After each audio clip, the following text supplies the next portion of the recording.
The Crip King, the King of the Crips, and the Crip Godfather are just a few of the names that have been used to describe Stanley Tookie Williams, the man who called himself the co-founder of the Crip gangs in Los Angeles, California. And his story has been told hundreds of times. The infamous Crip leader, convicted of violent crimes and sentenced to death by execution.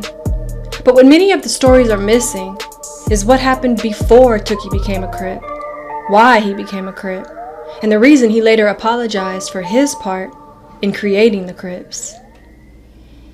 Tookie was born Stanley Tookie Williams III on December 29, 1953 in New Orleans, Louisiana. But from the day he was born, everyone in his family just called him Tookie.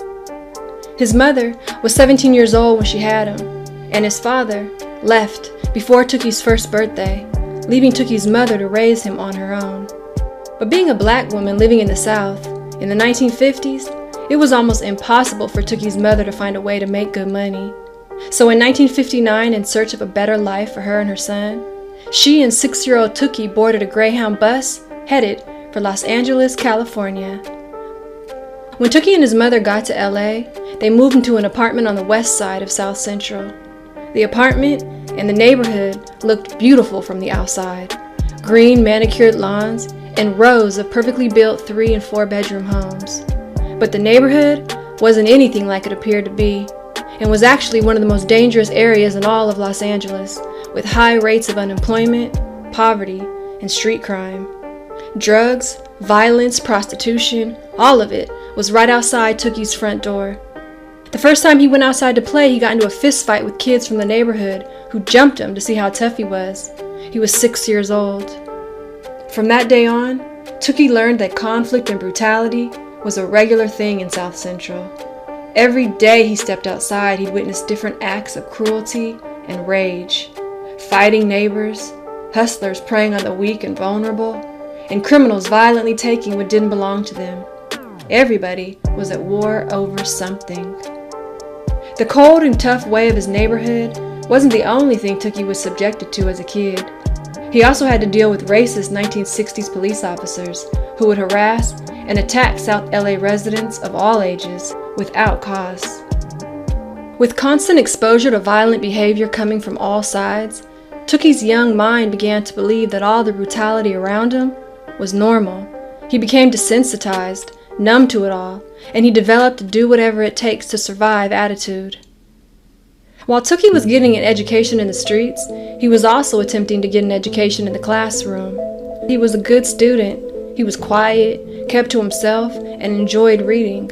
And all throughout elementary school, he got A's and B's in class. But Tookie couldn't escape the world around him. When he was 12, he started smoking weed and sniffing glue. By the time he was in high school, he was on to heavier drugs. His grades dropped, and he'd skip school to go to downtown LA and make money hustling or stealing.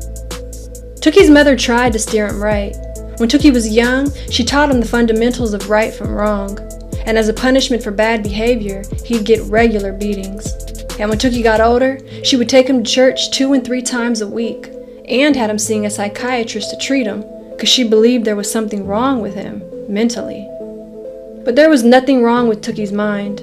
Tookie would later say in interviews that growing up, he was a very normal child who was living in an abnormal environment. Eventually, Tookie got expelled from school for stealing from the cafeteria. His mother moved him to a new school, and he got expelled again for fighting. In all, Tookie was expelled from 7 different high schools around LA before graduating. The one benefit that came with Tookie always transferring schools is that he was able to meet people from outside his neighborhood, with many of the people being gang members and gang leaders. This gave Tookie an advantage over others because he learned firsthand what gangs ran certain areas of town. Although the Blood and the Crip gangs didn't exist yet, there were still a lot of black neighborhood gangs that did, and many of them approached Tookie to join them. But Tookie refused. Tookie actually despised gangs at first. He didn't like the bully mentality of gang members, and he preferred to keep to himself or with a close group of homeboys he grew up with. But the gangs didn't leave Tookie alone. One day after school, a classmate who was a gang member jumped Tookie for his money, beating Tookie so bad he had to be hospitalized. This made Tookie's hatred for gangs even worse, and he began planning on ways he would retaliate. Then, after one of his closest friends also got jumped, Tookie vowed to go against all gangs. He got better at fighting and would never back down from a fight with a gang member. And if he lost, he would fight that same person every day until he won.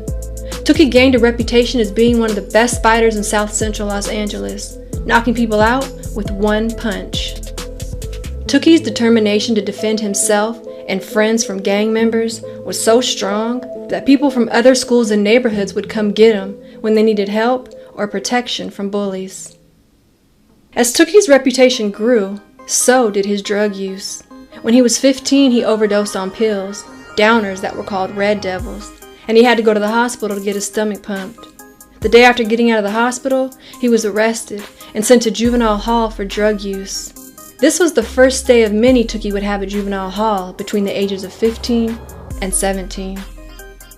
During his time in juvenile hall, Tookie learned how to lift weights.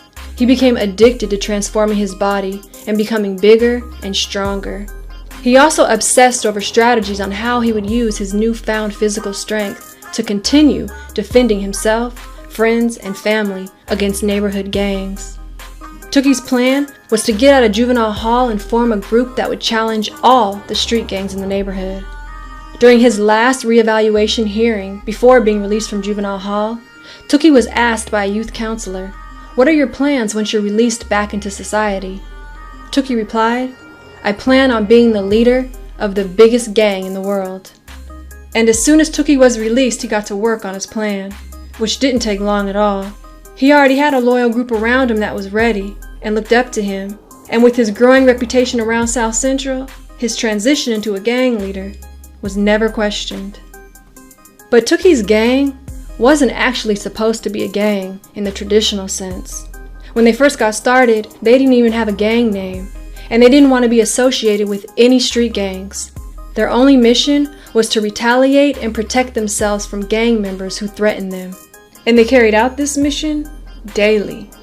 Even though they were much smaller than the already established gangs in the neighborhood, Tookie and his group made noise throughout the entire city as they savagely attacked unsuspecting gang members, one after the other. And Tookie made sure that everyone he attacked knew it was him who did it. Then, in 1971, a few months after Tookie began his rally against street gangs, he met Raymond Washington. Raymond Washington was from the east side of South Central and had started the Crips a few years earlier.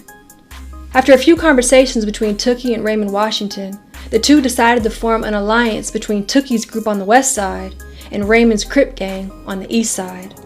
Tookie and Raymond believed that uniting the two sides would make them an unstoppable force that no Los Angeles gang would be able to defeat. And within a few weeks, they had become one giant Crip gang. But even after joining forces with Raymond, Tookie still didn't like the idea of being a gang. And for a short time, he continued to try and keep up with his original plan of only attacking as a means of self-defense. But as the revenge attacks against other gangs became more violent, and the Crips got bigger and took on more enemies, the shift into Tookie becoming an LA gang member was inevitable. Soon, Tookie became exactly what he was trying not to be. He became the same kind of bully he had set out to protect himself and others from. He would intimidate people and take whatever he wanted. Tookie later said in his autobiography that he and the Crips terrorized the city and made it a living hell. By the time Tookie was 20 years old, the Crips outnumbered all other gangs in LA, and Tookie was rapidly recruiting more members. People started calling him the Crip King. He was the most known and the most targeted gang member in Los Angeles. Rival gang members wanted him dead, and the LA Police Department had him under constant surveillance, labeling Tookie as the Crips' leader and blaming or arresting him for every reported incident involving the Crips. In the middle of all of this, Tookie also had a full-time job as a counselor at a youth group home in Compton, California. He'd been hired for the job by the group home's director, who had met Tookie when Tookie was a kid doing time at a camp for troubled youths. Tookie's job at the group home was to counsel 12 and 13-year-olds and work to keep them from joining gangs, which wasn't easy to do, since most of the kids already knew who Tookie was and wanted to be just like him. Everyone knew who Tookie was. All the stories of his fearless acts against rival gangs had been shared and spread throughout the streets of LA for years, and it lifted him to legendary status. And not only was he recognized as Crip royalty, he was also becoming a well-known bodybuilder, getting so big he was asked to appear on the popular 70s variety show, The Gong Show. He even had plans to compete in a major bodybuilding competition, but was denied the opportunity to compete after it was discovered he was a gang leader. Promoters of the competition feared Tookie's reputation would bring negative attention to the sport. But Tookie continued lifting weights every day, and he got to where he could bench press 500 pounds. But everything else in Tookie's life was becoming unstable. After getting fired from his job, his life became all about bodybuilding, partying, gangbanging, women, and drugs. And his drug use got to the point that it became an addiction. Along with pills and LSD, Tookie was smoking Sherm, also known as PCP. Tookie also had 2 sons that were born. But eventually, all of Tookie's reckless behavior caught up with him. When he was 23, he was shot in a drive-by while sitting on his front porch. The bullets hit him in the legs and feet, and doctors thought he'd never walk again. But after months of therapy, he did, and he was right back to the streets to prove that Crips could keep crippin' through anything. Tookie and his boys truly believed they were invincible. Their motto was, "Crips don't die, we multiply." But when Crips started dying in large numbers, they all realized how wrong that motto was. Things had changed since Tookie had first started the gang, and gang members were no longer fist-fighting to settle their beefs. They were shooting. And in a few short years, hundreds of Crips in Los Angeles were killed, including some of Tookie's closest friends who were there with him from the very beginning. After attending dozens of funerals and getting shot himself, Tookie started to feel less invincible, and he began wondering if everything they were doing was worth it. But by then, it was too late. On March 15, 1979, Tookie was riding in the passenger seat of a friend's car when the LAPD pulled him over. Police found a double-barreled shotgun in the trunk of the car, and both men were arrested. While Tookie sat in a holding tank, detectives questioned his friend about 2 crimes that involved robbery and the murder of 4 people. Hours later, Tookie's friend had given a statement to the police implicating Tookie in both crimes. Tookie was charged with 4 counts of first-degree murder and 2 counts of robbery using a firearm. Prosecutors alleged that on February 28, 1979, Tookie and 2 other gang members killed a store clerk while robbing a 7-Eleven. The prosecution then claimed that 11 days later, Tookie broke into the office of a motel and killed 3 of the motel employees during a robbery. Tookie denied all of the charges. During his trial, 2 of Tookie's friends who claimed to be there during the 7-Eleven robbery testified on the stand that Tookie was the one who shot the 7-Eleven clerk. And several other gang members testified that Tookie had bragged to them about the robbery and shooting at the motel. All the testimonies Tookie adamantly claimed were untrue. But after a 2-year trial, Tookie was convicted of all 4 murders, plus 2 counts of robbery, and was sentenced to death. He was 27 years old. Tookie was sent to California's San Quentin State Prison, and all his appeals from then on were denied. During Tookie's first few years in prison, prisoners and prison guards would make it a point to go by his cell just to look at him. His name was as famous behind bars as it was on the streets, and just like on the streets, Tookie remained an active gang member, even while sitting on death row. This led to him being put in solitary confinement for 6.5 years. While in solitary confinement, Tookie started reading and studying history. He started educating himself and began soul-searching. And for the first time, he saw a life outside of being a gang member, and he wanted to share his experience. 16 years after entering prison, Tookie wrote an 8-book series of children's books. The books warned children of the dangers of gangs and drugs. He then wrote a book called Life in Prison that was a warning of where gang life could lead. Life in Prison won 2 National Book Awards. In 2004, Tookie continued his effort to bring awareness to the destructiveness of gangs when he released his memoir, Blue Rage, Black Redemption, which got him nominated for a Nobel Peace Prize. In Blue Rage Black Redemption, Tookie wrote that after having years of time to reflect, he realized that as the Crip King, he was being celebrated for destroying his own people. And although he maintained his innocence for the crimes he was committed, he did apologize for his part in helping to create the Crips, and for that having led to the loss of thousands of lives, of gang members and innocent people caught in the crossfire, who all died, he said, for a cause that meant nothing. Hoping his words would reach as many people as possible, Tookie also took part in numerous programs to promote peace between rival gangs in Los Angeles. From prison, he recorded a video to help get his message across. And even though Crip gangs had split into hundreds of different sets around LA, and there was no longer a clear leader among any of them, when Tookie talked, people still listened. Working together, we can put an end to this cycle that creates deep pain in the hearts of our mothers, our fathers, and our people who have lost loved ones to this senseless violence.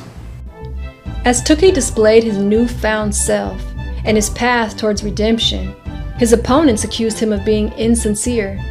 They believed he was incapable of change and unworthy of redemption.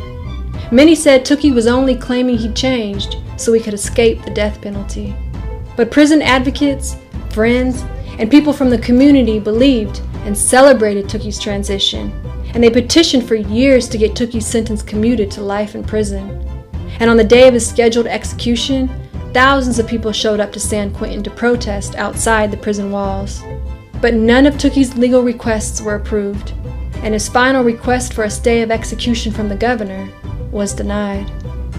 On December 13, 2005, Stanley Tookie Williams III was executed by lethal injection. He was 51 years old. In Tookie's final years, he did his best to reverse the damage caused by the rise of street gangs, and he used his reputation as the Crip King to help put an end to gang violence. But even after everything he said and did, most people today only know him as being the man who created one of the biggest gangs in the world. But what Tookie wanted to be remembered for is showing that anyone is capable of changing their life around. In one of his final quotes, he said, "Even the lowest of the lowlife, despite their circumstances, can transform and redeem themselves."